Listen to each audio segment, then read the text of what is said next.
The smell of cooking meat filled the small cargo ship as Tom stirred the pot one more time. 3 days alone in space had given him plenty of time to perfect his recipe. The beef stew was almost ready, and the fresh bread would be done in another hour. He hummed quietly to himself, completely unaware that 6 massive predators were closing in on his ship. The Ravagers had been tracking the human vessel for 2 hours. Their pack leader, Grix, watched the energy readings on their scanner. The ship was small, probably carrying only 1 or 2 crew members, perfect for a quick hunt. His stomach growled loudly, echoing through their attack vessel. They had not eaten in 12 days. Grix looked at his pack. Nora's ribs were showing through her dark fur. Rex could barely keep his eyes open from hunger. The others were in similar condition. Their usual hunting grounds had been empty for weeks. The prey animals had migrated to safer systems, leaving the Ravagers with nothing. "This will be easy," Grix told his pack. "Small ship, weak energy signature. We go in fast, take what we need." The Ravagers were built for killing. 8 feet tall with powerful muscles, razor-sharp claws that could cut through steel, and acidic saliva that melted most armor. In their home system, nothing dared to challenge them. But here, in the outer rim, they were just another group of starving hunters. They attached their ship to Tom's cargo vessel with a loud clang. The cutting torches made quick work of the hull. Within minutes, they had carved a hole large enough for their massive bodies to squeeze through. Grix expected screaming. He expected the prey to run or hide or beg for mercy. Instead, he found a human male sitting calmly at a small table, eating from a bowl. The human looked up at the 6 towering predators and smiled. "Well, hello there," Tom said, setting down his spoon. "You folks look hungry." The Ravagers stared. This was not how prey was supposed to act. Where was the fear? Where was the panic? The human just sat there, looking at them with what appeared to be concern. "You know," Tom continued, standing slowly, "I was just having dinner. There's plenty more if you're interested," Grix snarled, showing his fangs. "We are not here for your food, human. We are here for you." "Oh," Tom said, nodding thoughtfully. "Well, that's a problem. See, I'm pretty attached to being alive, but I'm guessing you're not here because you're feeling social. You're here because you're starving." The human was right, but Grix did not want to admit it. "We are Ravagers. We take what we need." "Sure, I get that," Tom said. "But before you do anything you might regret, just try a little of this." Tom walked over to his cooking area. The Ravagers tensed, ready to strike if he reached for a weapon. Instead, he picked up a ladle and filled a bowl with the stew. The smell that had been filling the ship suddenly became much stronger. Nora's nose twitched. She had never smelled anything like it. Rich, complex, with layers of scent that her enhanced senses could barely process. Her mouth watered involuntarily. "What is that?" Rex whispered. "Beef stew," Tom said cheerfully. "My grandmother's recipe. Took me all day to get it right." He held out the bowl toward Grix. "Just one taste. If you don't like it, you can go back to your original plan. But I'm betting you've never had anything like this before." Grix looked at the bowl suspiciously. The smell was incredible. It triggered every hunger instinct he had, but also something else.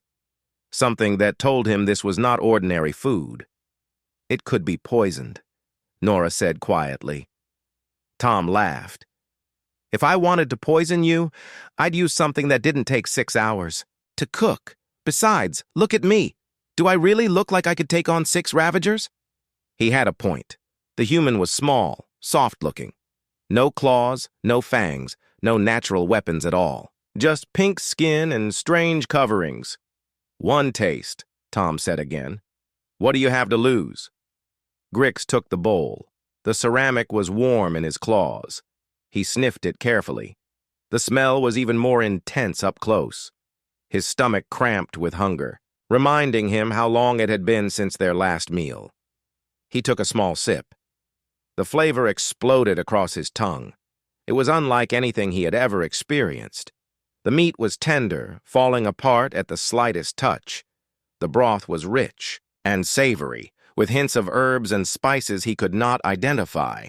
His enhanced palate, designed to detect the health and quality of prey, was overwhelmed by the complexity. Before he realized what he was doing, Grix had emptied the entire bowl. "Good?" Tom asked. Grix could only stare. The other Ravagers were watching him intently. "There's more," Tom said. "A lot more. Plus, I've got fresh bread coming out of the oven in a few minutes, and I think there's some apple pie left from yesterday." "Apple pie?" Nora asked, her voice barely above a whisper. "Sweet dessert," Tom explained. "Fruit and sugar and spices in a pastry crust. I made it because I was bored, but I'm glad I did. Now!" The Ravagers looked at each other. This was not how a hunt was supposed to go. They were predators. They were supposed to take what they needed by force. But the smell of that bread was getting stronger, and Grix's bowl had contained more flavor than any meal they had eaten in their entire lives. "Why?" Grix asked finally. "Why feed us?" Tom shrugged. "Because you're hungry. Because I have enough to share. Because maybe there's a better way to solve this problem than violence." He gestured toward his cooking area. "I've got enough food, here to feed all of you properly. Real food, prepared with care. All I ask is that we sit down and eat like civilized beings." Rex stepped forward. "And if we refuse, then you refuse," Tom said simply. "But you'll be passing up the best meal you've ever had in your lives." The smell of baking bread filled the ship. Tom's timer chimed, and he pulled 6 perfect loaves from his oven. The golden crusts crackled as they cooled. "So," Tom said, setting the bread on his table, "who's hungry?" 2 hours later, 6 of the galaxy's most feared predators were sitting on the floor of Tom's cargo bay, making soft, purring sounds as they ate. Tom had moved his entire dining setup to accommodate his unexpected guests. The small table was replaced, with blankets spread across the metal floor, creating an impromptu dining area. Nora was on her 3rd bowl of stew, tears streaming down her furred face. She had never known that food could taste like this. Every bite brought new flavors, new textures. The meat was so tender it barely required chewing, and the vegetables had absorbed the rich broth until they burst with taste.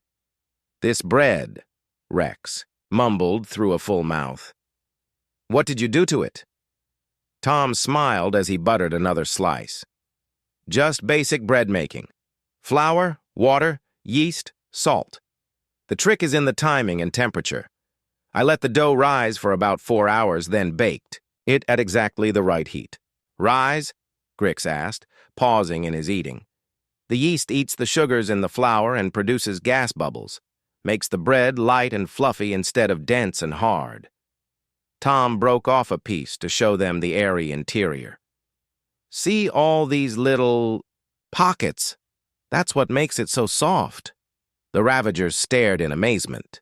They had never considered that food could be transformed, improved, made into something better than its raw state. In their culture, eating was purely functional. Kill prey, consume flesh, survive another day. "Where did you learn this?" Nora asked quietly. "My grandmother, mostly," Tom said, refilling her bowl. "She believed that cooking was an act of love. Every meal was a chance to take care of someone, to show them they mattered." "Love?" Rex tilted his massive head. The concept was foreign to Ravager culture. "Caring about others, wanting them to be happy and healthy." Tom pulled the apple pie from his cooling rack. "Like right now. You were all starving, probably desperate. I could see it in your eyes. So I shared what I had." He cut the pie into generous slices. The sweet smell of cinnamon and baked apples filled the air. The Ravagers watched in fascination as steam rose from the golden crust. "This is dessert," Tom explained, handing out plates. "You eat it after the main meal. It's sweet, meant to end the dining experience on a pleasant note." Grix took a cautious bite. The combination of flavors was incredible. Tart apples balanced by sweet sugar, warm spices, buttery crust that crumbled perfectly on his tongue. His enhanced senses detected layers of complexity he had not known were possible. "How long does this take to make?" he asked. "The pie?" "About an hour to prepare, another hour to bake. The stew was 6 hours of slow cooking. The bread took most of the day." "Most of the day?" Nora looked shocked. "For one meal?"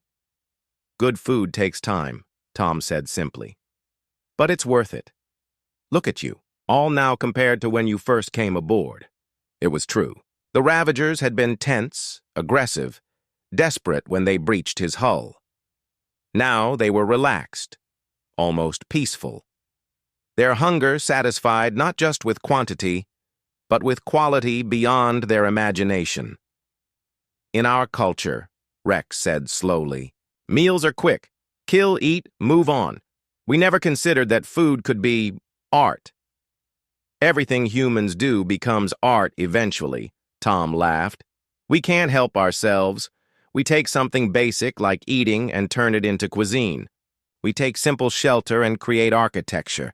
We take basic communication and create poetry." "Poetry?" Grix asked. "Using words to create beauty, to express emotions and ideas in pleasing ways?" Tom thought for a moment. "Like this, the way to peace is through a full stomach and an open heart." The Ravagers considered this. They were feeling something they had never experienced before. Not just the absence of hunger, but actual contentment. Satisfaction that went beyond mere survival. "Tom," Nora said quietly, "we came here to kill you." "I know," he replied, cutting another slice of pie for Rex, who had already finished his first piece. "We are predators. It is our nature." "Maybe," Tom said, "but you're also intelligent beings capable of choice. Right now, you're choosing to sit and share a meal instead of fighting. That tells me more about your nature than your claws do." "Our people would not understand this," Grix said. "Sitting with prey, eating prepared food. They would call us weak." "Are you weak?" Tom asked. Grix flexed his powerful arms, felt his razor-sharp claws extend and retract. "No." "Then they'd be wrong, wouldn't they?" Tom stood and walked to his storage units. "Let me show you something." He returned with several containers and small bottles. "These are spices, herbs and seasonings from different worlds. Each one adds different flavors to food." He opened a container of black pepper and held it out. "Smell this."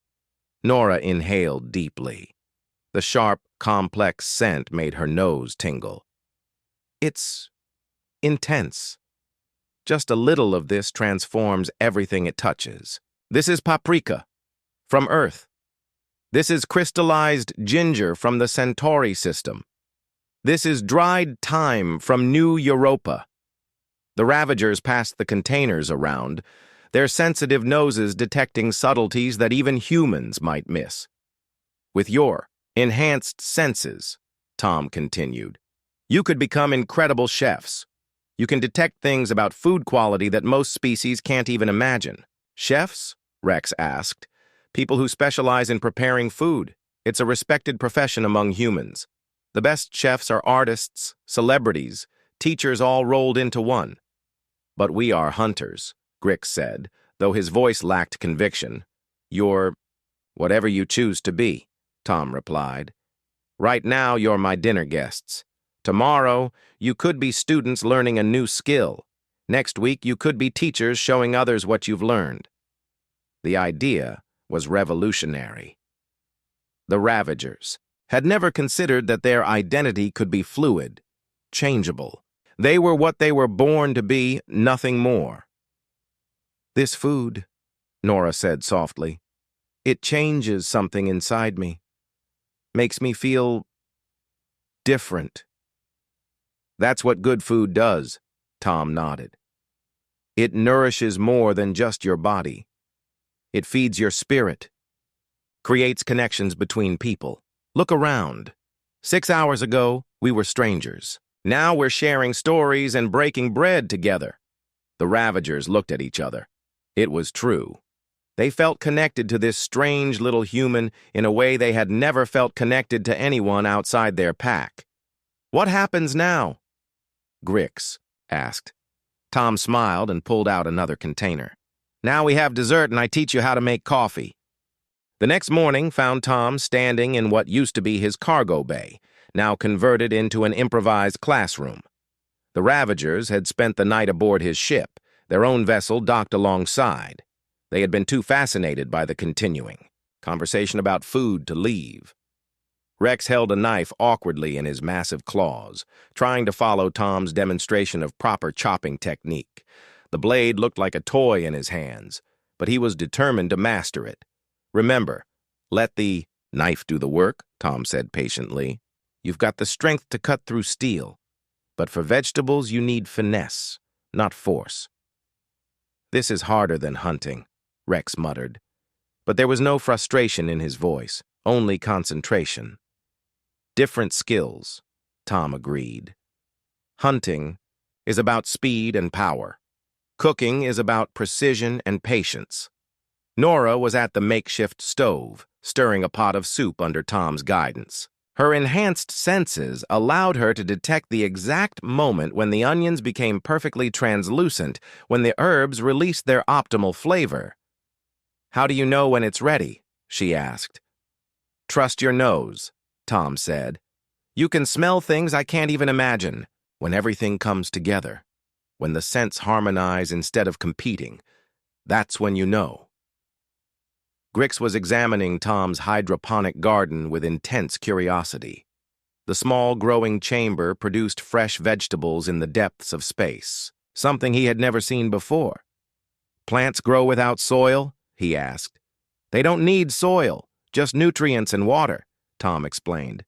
"The roots get everything they need from the nutrient solution. It's more efficient than traditional farming, especially on a ship." "We could do this," Grix said quietly. "Instead of hunting prey animals, we could grow our own food." "Exactly," Tom nodded. "And with your senses, you'd probably be better at it than most species. You can detect plant health, nutrient levels, optimal harvest times just by smell." The concept was revolutionary to the Ravagers. Their entire culture was built around the hunt, the chase, the kill. But here was an alternative that didn't require violence or competition. Food could be created, cultivated, improved. "Tom," Nora called from her soup pot. "Other ships are approaching." Tom checked his sensors. 3 more Ravager vessels were closing in on their position. "Friends of yours?" "Pack members," Grix said grimly. "Word has spread about what happened here. They come to investigate." "Are we in danger?" Tom asked calmly. "I will not let them harm you," Grix said firmly. The other Ravagers nodded in agreement. "Actually," Tom said thoughtfully, "this might be an opportunity. How hungry do you think they are?" Within an hour, Tom's cargo bay was packed with 15 starving Ravagers. The newcomers had arrived expecting to find their pack mates either dead or enslaved. Instead, they found them learning to cook. The confrontation had been tense at first. The pack leaders accused Grix of being bewitched or poisoned. They demanded to know why he had not killed the human and taken his ship. Then Tom served lunch. The soup that Nora had prepared was perfect. The vegetables were cut precisely, the flavors balanced beautifully. The newcomers took tentative sips and fell silent in amazement. "This is impossible," whispered Crawl, leader of the second pack. "Food cannot taste like this." "It can when it's prepared with skill and care," Tom said, ladling out more portions. "Your packmate Nora made this herself. She's a natural chef." The idea that one of their own could create such flavors was mind-bending. Ravagers consumed. They did not create. Yet here was proof that they could do both. "Teach us," said Vera, the third pack leader. "Show us how this is done." Tom looked around at the 15 massive predators crowded into his small ship, all waiting eagerly for his instruction. "We're going to need a bigger kitchen." By the end of the week, Tom's small cargo ship was the center of a small fleet. More Ravager vessels arrived daily, drawn by reports that seemed too incredible to believe. The human who fed predators. The prey that was not prey. The food that changed everything. Tom found himself conducting cooking classes for dozens of students at once. He showed them how to select ingredients, how different cooking methods affected texture and flavor, how to combine spices for maximum impact. The Ravagers proved to be exceptional students. Their enhanced senses made them incredibly sensitive to subtle changes in food preparation. They could detect when meat was exactly the right temperature, when bread dough had the perfect consistency, when vegetables were at their peak freshness. "Your people could revolutionize galactic cuisine," Tom told Grix one evening as they watched a group of former hunters practicing their knife skills. "Is that possible?" Grix asked. "For hunters to become creators?" "Look around," Tom said. "What do you think?" The cargo bay buzzed with activity. Ravagers were grinding spices, kneading dough, tending simmering pots. The air was filled with incredible aromas and the sound of concentrated learning.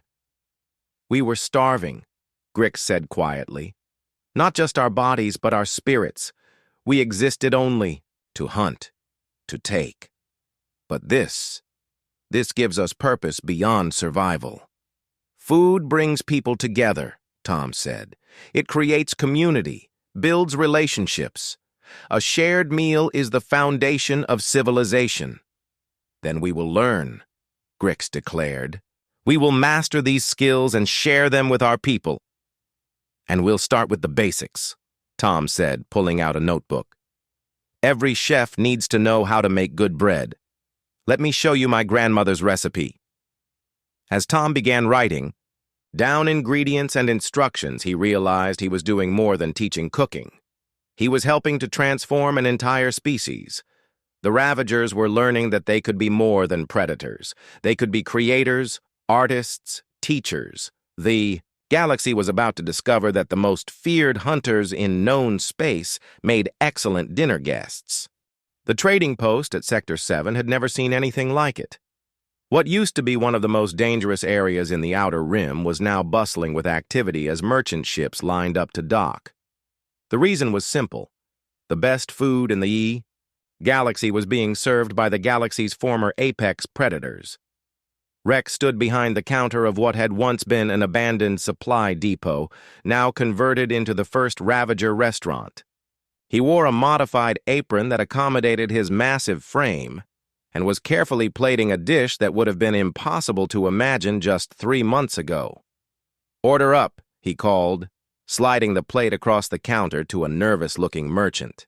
"Grilled stellar fish with roasted root vegetables and wild mushroom sauce." The merchant, a small blue-skinned trader from the inner systems, took a tentative bite. His eyes widened in shock. "This is incredible. How did you—" "Practice," Rex said proudly. "And good ingredients. We source everything fresh from local suppliers."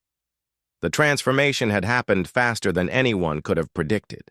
Word of the Ravagers' newfound culinary skills had spread through the Outer Rim like wildfire.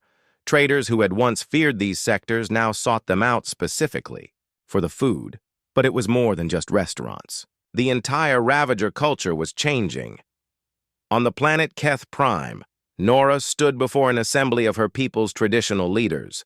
The Great Hall had been the site of countless war councils, but today she was presenting something entirely different. "Honored elders," she began, "I come before you with a proposal that will ensure our people never go hungry again."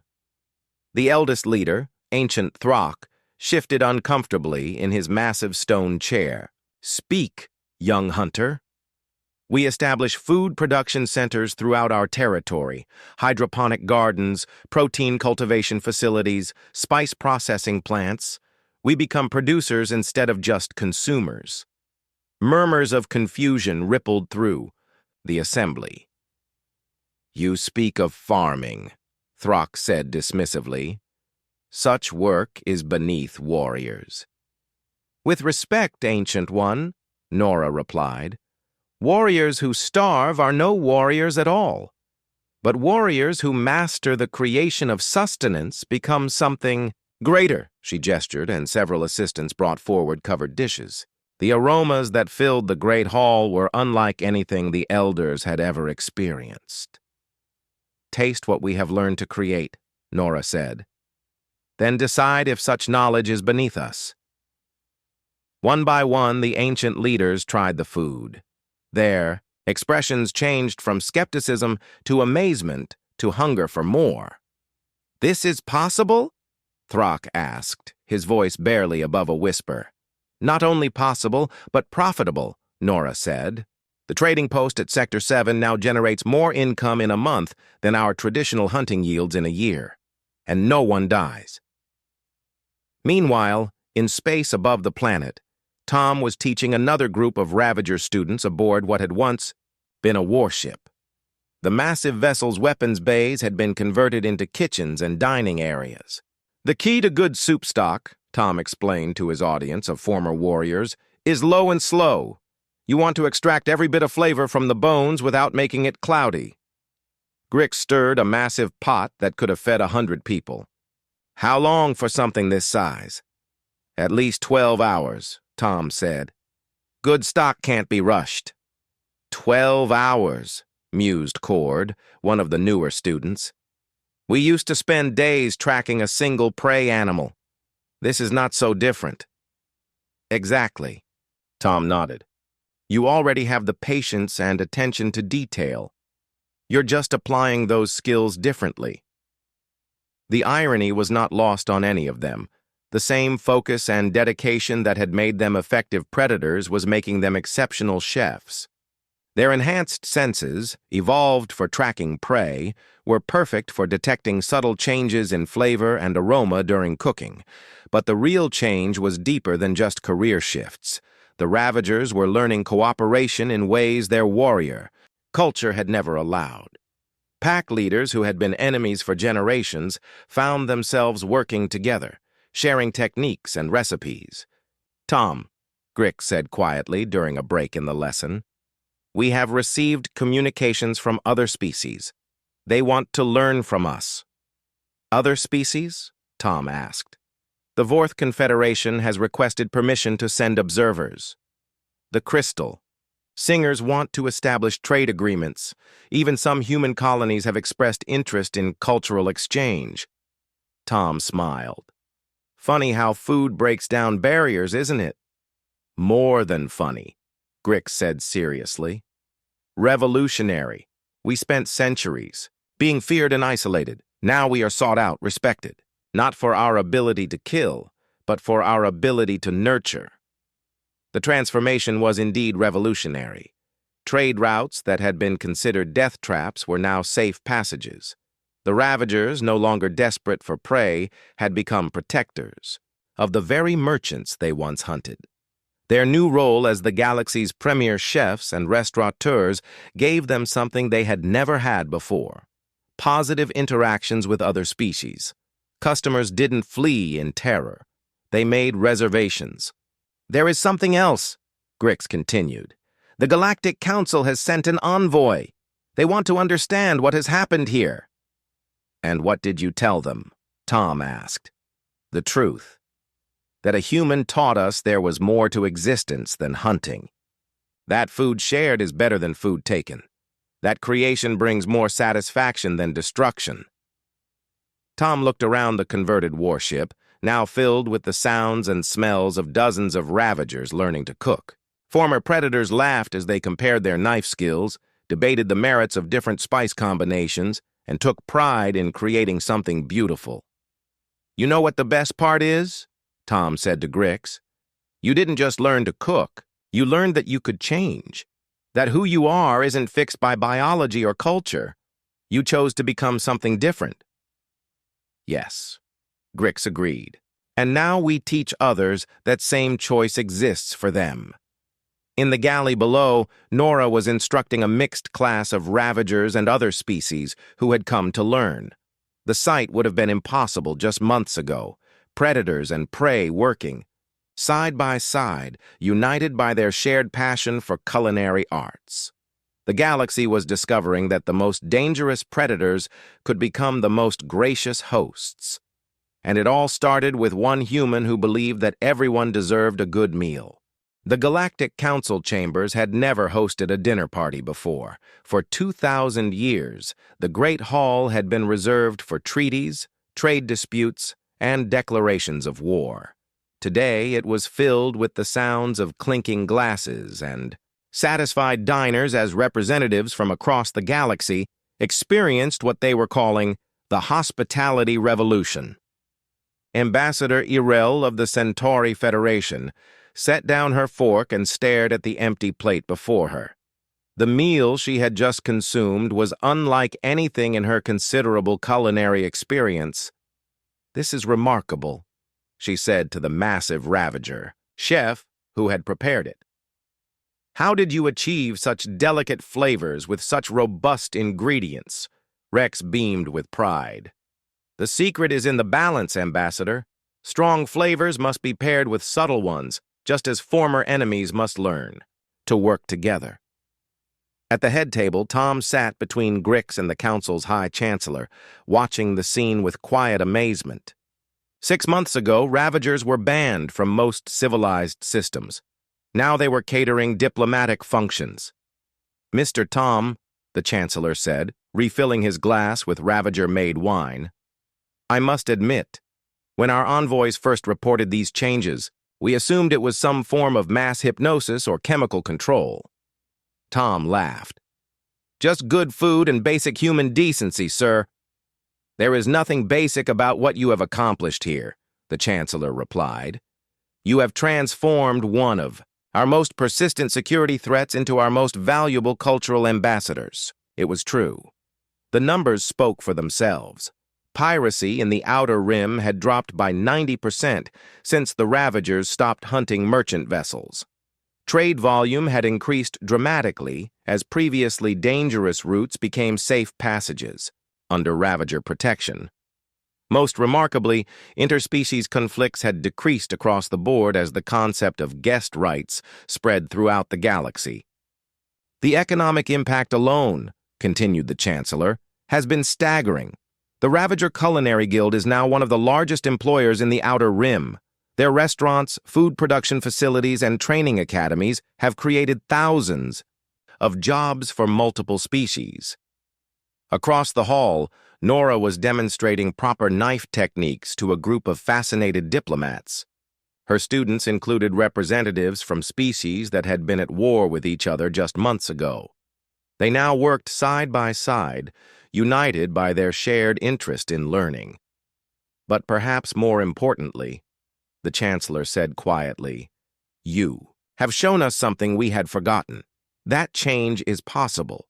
That even the most ingrained cultural patterns can be transformed through understanding and mutual respect." Tom nodded toward where several young Ravagers were serving dessert to the assembled guests. "The real credit goes to them. They were brave enough to try something new, to risk being seen as weak by their own people.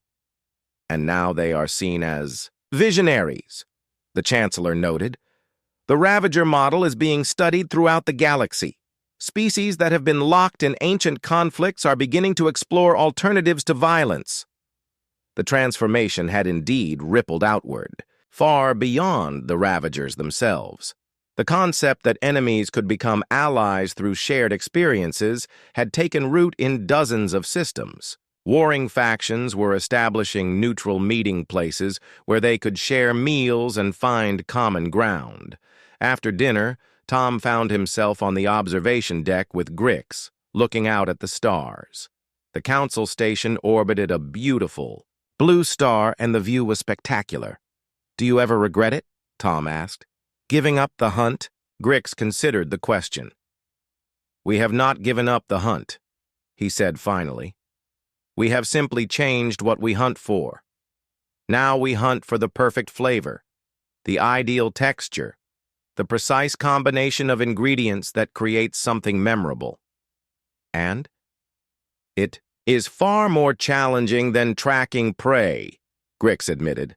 A good meal requires dozens of skills mastered perfectly. Timing, technique, creativity, understanding of how different elements work together. Any mistake ruins the entire effort. But more rewarding? Much more, Grix said with certainty. When we were predators, our success meant another being's death. Now our success brings joy, satisfaction, connection between people. We create instead of destroying. Down in the main hall, the evening was winding down.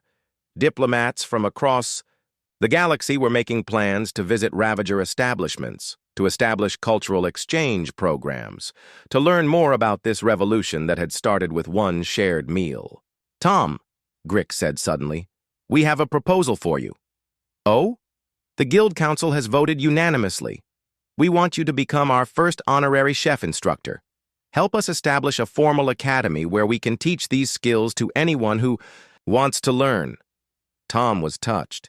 You don't need me for that. You've already surpassed anything I could teach you. Perhaps, Grix agreed. But you understand something we are still learning. The heart of hospitality, the joy of sharing, the way food connects beings across all differences. These are human gifts that we want to preserve as we grow. Where would this academy be? Everywhere, Grix said with enthusiasm. Mobile teaching ships that travel throughout the galaxy, fixed installations in major trading hubs, exchange programs with other species. We want to spread this knowledge as far and wide as possible. Tom looked out at the stars, thinking about the journey that had brought them here. He had been alone in his ship, just trying to get from one place to another when hungry predators had changed his life forever. You know, he said finally, my grandmother always said that the best teachers are the ones who learn something new from every student. I'd be honored to help. Excellent, Grix said, though I should warn you, our newest students are quite challenging. Oh? Who are they? Grix grinned, showing fangs that were no longer used for killing. A pack of young void hunters from the Sigma Quadrant. They make Ravagers look gentle by comparison. Tom laughed. Well, I guess we better start with something really impressive. Do you think they'd like barbecue? Tom, Grix said seriously, after what we have learned from you, I believe any species can learn to appreciate good food and the friendship that comes with it. As they stood there watching the stars, Tom reflected on how much had changed. The galaxy was still full of dangers, conflicts, and challenges. But now it also had something it had never had before, proof that the most fundamental changes were possible. Predators could become chefs, enemies could become friends, and sometimes the most powerful force in the universe was simply the willingness to share what you had with someone who needed it. The galaxy would never be the same. And it all started because one human believed that everyone deserved a good meal.